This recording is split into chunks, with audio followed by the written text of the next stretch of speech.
Bon, alors on va envoyer le génois avant, puis le génois arrière. Clément s'est mis en place, c'est très bien. Capucine, je te laisse te coordonner avec Clément.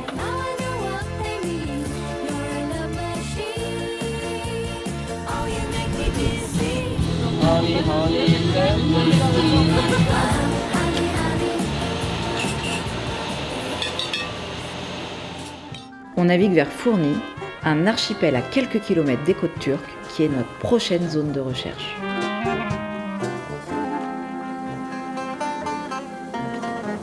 On le savait, en Grèce il y a du vent. On est même forcé de nous abriter 48 heures, le temps que ça se calme. Ça souffle tellement fort qu'on double le mouillage avec une amarre à terre pour pas déraper.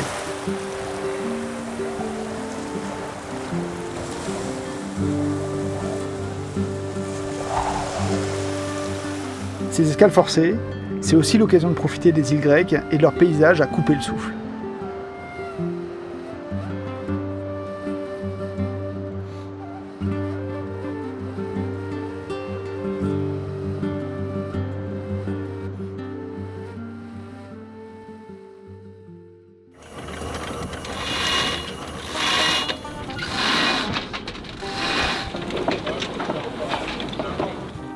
La tempête passée, on reprend notre route vers Fourny dans des meilleures conditions. On retrouve Anastasia et Todorus, les directeurs de l'ONG Archipelagos avec qui on va collaborer ici. Leur connaissance du terrain est précieuse. Ils vont nous guider dans l'exploration pour trouver une forêt animale marine. Archipelagos Institute is a Greek non-profit organization. We combine science and research together with cooperation with the local communities, and together we develop conservation solutions that can be readily applied in order to defend the incredible wildlife that still survives in the Eastern Mediterranean Sea. Together with Under the Pole, we've been able to select one key area of interest to carry out in-depth research so we can cover a lot of knowledge gaps that will allow us to understand better these vulnerable ecosystems. The island complex of Fourny is a very special part of the Aegean Sea. It's one of the most important fishing communities that remain in the Greek seas. The key threat for coralligenous habitats is overfishing and destructive fishing by trawlers. Trawlers that come from other parts of Greece, mainly from the mainland, scrape the seafloor and can cause irreversible destruction to vulnerable habitats like the coralligenous ecosystems. We are in one of the most important remaining biodiversity hotspots of the Mediterranean Sea.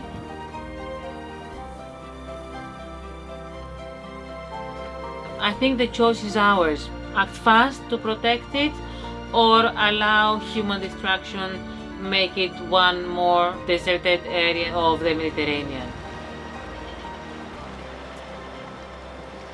À peine arrivés, les plongées s'enchaînent avec un objectif. Trouver une forêt sous-marine assez dense pour réaliser tous nos protocoles scientifiques. On est sur le deuxième site de plongée. Hier, on a plongé plus au nord.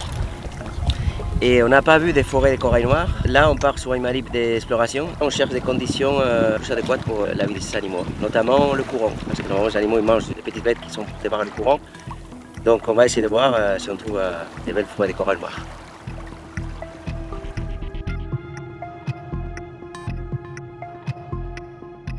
Bilan de la plongée. On a trouvé encore un tombant et on a descendu jusqu'à 100 mètres pour essayer de trouver des forêts de corail, mais on n'a rien vu. Et en remontant, on a vu que le sable changeait de couleur. Et là, on a commencé à voir des colonies, de quelque chose qui se ressemble soit à du corail noir, soit des hydrosphères.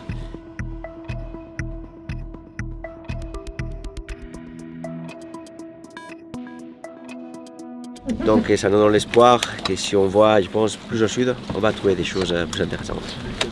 Bon, c'est un peu plus compliqué que prévu. Au bout d'une semaine de recherche, on n'a toujours pas trouvé de site qui corresponde à nos attentes. J'appelle alors Anastasia pour qu'elle nous vienne en aide. Et c'est finalement grâce aux pêcheurs de Fourny qu'on obtient un point précis sur lequel plonger.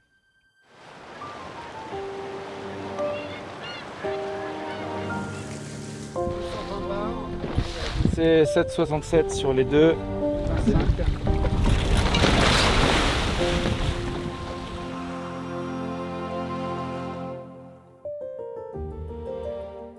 Et ça manque pas.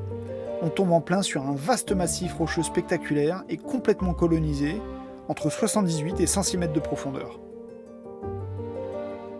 La forêt est absolument magnifique. On y trouve des tombants, des gorgones en abondance, beaucoup de poissons, des éponges.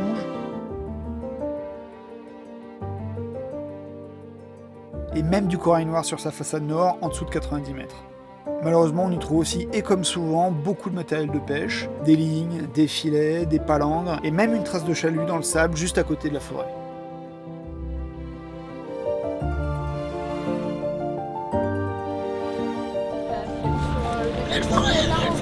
Incroyable.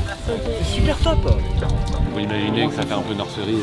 Ça montre aussi, c'est que dans un espèce d'océan qu'on a l'impression qu'il est désert et qui a été vidé de son truc, on tombe sur cette forêt et c'est l'oasis quoi. Par contre, ce que j'ai vu aussi, c'est que dès que je suis arrivé, il y a des traces de dragage.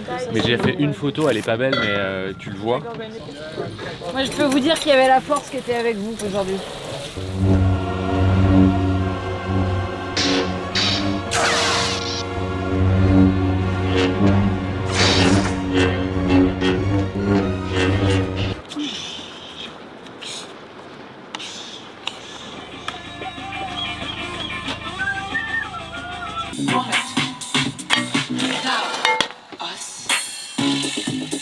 Thanks Will.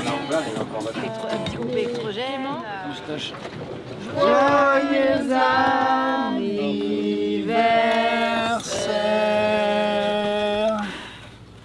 Bravo. Tom, Est-ce que t'as pas le plus beau gâteau de tous les temps? c'est quoi la scène? C'est quand Obi-Wan domine Dark Vador, si je vois bien. Pound of the cake, it's amazing. Allez, c'est 20 minutes. Issues, managing the two issues at the same time, and it gives you enough bandwidth when one thing happens later. Nous sommes rejoints par les amis du We Explore, Roland Jourdain, aka Bilou, et son second Tanguy. Ils viennent nous apporter une aide logistique précieuse. Il faut dire qu'on commençait à se sentir à l'étroit sur le Wai, en particulier pour la réalisation de certains protocoles scientifiques. Ça pourrait faire truc là. On va le mettre le deuxième. We Explore est ici en Grèce avec Under the Pole. D'abord pour être utile à l'expédition Under the Pole, donc en base arrière scientifique, logistique, de soutien. Il a permis par exemple à Mélissa, notre scientifique, de pouvoir travailler son ADN environnemental ici, de réviser son robot. We Explore sert d'espace de coworking et puis de convivialité. Je crois que dans des expéditions aussi engagées que celle d'Under the Pole, on a besoin de plaisir et We Explore est utile à ça aussi.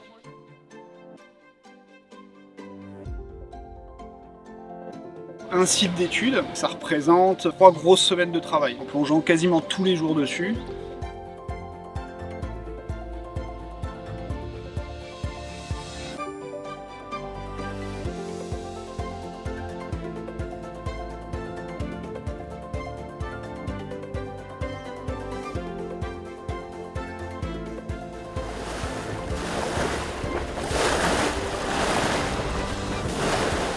C'est vraiment un plaisir de voir les deux bateaux naviguer ensemble si loin de Concarneau, et c'est aussi un joli symbole de notre collaboration qui dure depuis plus de 10 ans. Tous ensemble, on a besoin d'inspirer le plus grand nombre. Voir le chemin qu'on a parcouru, c'est touchant et ça nous pousse à continuer et aller encore plus loin. On accueille maintenant 3 invités spéciaux. Elsa Guillaume, une artiste qui vient illustrer le quotidien de notre expédition scientifique. Après, s'il est déjà 5 coquilles. Et puis pendant 3 jours, on est rejoint par Camille et Solal, dont on admire depuis longtemps le travail et l'engagement en faveur de l'environnement. Salut, moi c'est Camille et avec Solal, on fait plein de choses autour de l'environnement. À la base, moi je suis activiste et lui il est réalisateur et on s'est rencontrés, on a commencé à raconter l'histoire de tous les gens qui se battent en fait pour essayer de préserver nos terres et donc c'est pour ça qu'on est dans l'expédition Under the Pole. Le but qu'on a avec Camille, c'est d'essayer de vulgariser un petit peu le travail scientifique qui est fait ici et aussi de retransmettre un peu le mood de l'équipage parce qu'on est persuadé que ça peut parler à plein de gens et des gens qui connaissent peut-être pas le travail d'Under the Pole.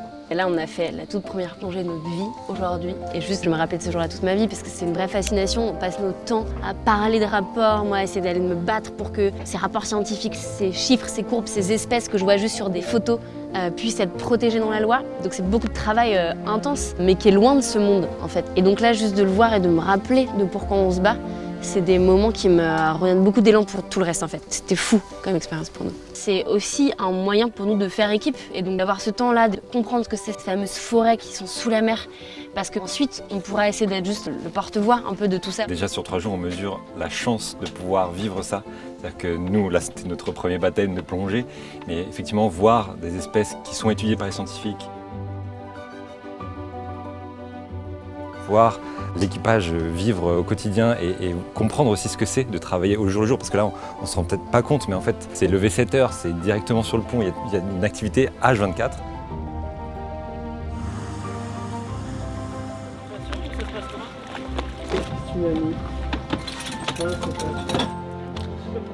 C'est une énorme chance pour nous et c'est quelque chose qu'on n'oubliera sûrement pas. Non, mais clairement, l'idée, c'est de trouver un moyen pour qu'ils se disent « il faut absolument qu'il y ait Solal à bord la prochaine fois ».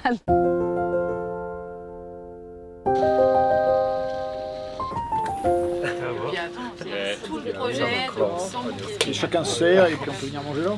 Ça va? C'est bon, voilà.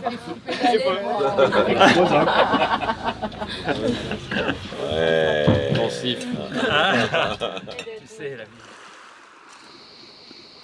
The results from this part of the mission in Fourni will bring another brick to the concept of the marine animal forest.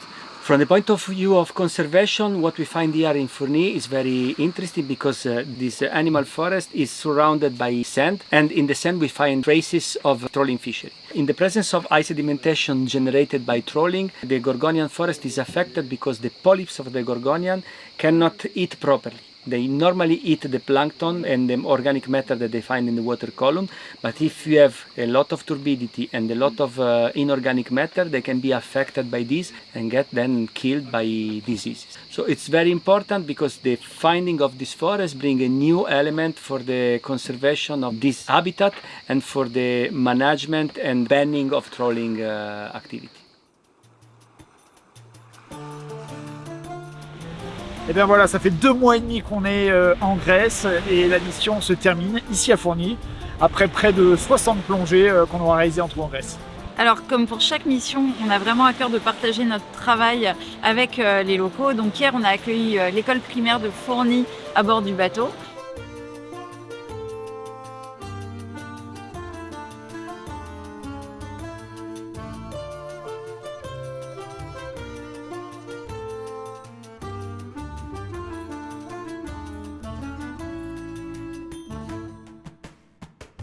Et ce soir, on présentait notre travail et les premières conclusions un peu de ce qu'on a pu voir aux locaux de Fourni, donc aux maires, aux pêcheurs, aux habitants. Et c'est vraiment important parce que demain, on espère mieux faire protéger les littoraux, en particulier du chalutage. Donc c'est important qu'ils soient sensibilisés à ça et ils y sont vraiment réceptifs, donc c'est très positif. On vous remercie la Grèce pour votre accueil et on vous dit à bientôt parce qu'on reviendra.